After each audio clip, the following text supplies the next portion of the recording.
Let's talk about our favorite moments from this episode. And our favorite moment, yeah. I think, for both of us. Yeah, I was going to say, I think it's the same one for both of us. It was certainly a crowd pleaser. We both saw this episode at the premiere, too. And the cheer at this, yeah. you probably all know what we're talking about by this point, but like the entire auditorium, and this was at Grauman's Chinese Theater, which is a huge, huge auditorium.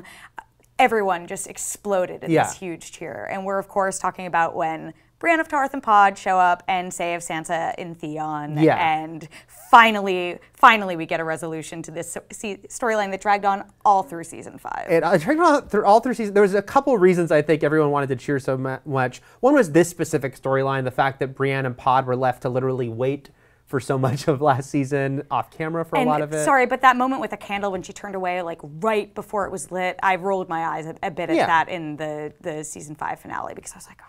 Yeah. They didn't wait long to resolve I agree, yeah. But I also think it's the fact that Game of Thrones is not a show that gives you a lot of yay moments. Right. In fact, it's quite the opposite. And, you know, I was one of those people who kind of got last year, even though I still love the show, that I did get the, like, you know, there's so much misery upon misery that at a certain point you need relief as an audience. You know, you need to give people some semblance of hope and that some good can come. So that moment played even bigger than it might otherwise, I think, because it was like, hell yeah. Finally, Brienne's found Sansa. She is saving her. She gets a great action scene. It was just like, it just was such a build-up to finally get to that scene. I also think it's so important that it was Sansa who got the first big victory of season 6. She has gone through hell and back for from the beginning, but really, like, the past 2 seasons have been brutal. They built her up and then she's just gotten knocked down.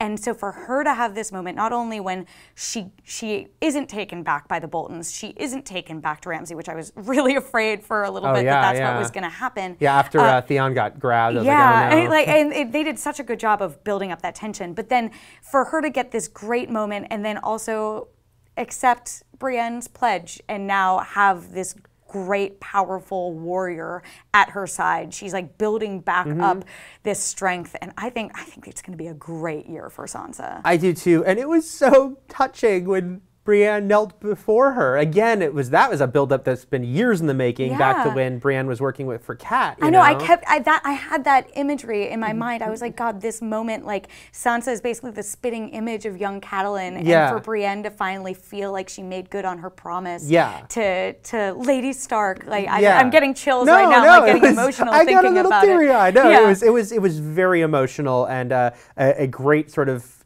feeling on a show that, you know, often wallows in misery in a great way. And it was even sweet. Like, I loved how Pod had to help Sansa say, like, her part of it, of the oath, you know, because she didn't quite remember it all. I mean, it was all like... I'm sure it's been a while since she ever thought she would be in a position where that could happen. That was great, a great touch. And we should also mention that Theon, you know, kind of got his big moment killing one of the Bolton men, you know, saved Pod. I know that a question some of us have had going in is, what is Sansa's relationship going to be with Theon? Will she have forgiven him for everything that came before? They didn't really explicitly address it in this episode, but I do think they've got to be past the point of there being like baggage between the two of them now. I felt like when they're sort of huddling together and she's freezing from going through the lake, and he holds her, it's like you felt like, because the idea was, you know, again, it had to be done very quickly on the show, but the idea was Theon was almost like their other brother, and that was why it was such a betrayal. And so I felt like in that scene, it's like not only are they back to that they're probably closer than they ever were. Like, they've like regained an almost sibling-like bond after all the hell that they've gone through together.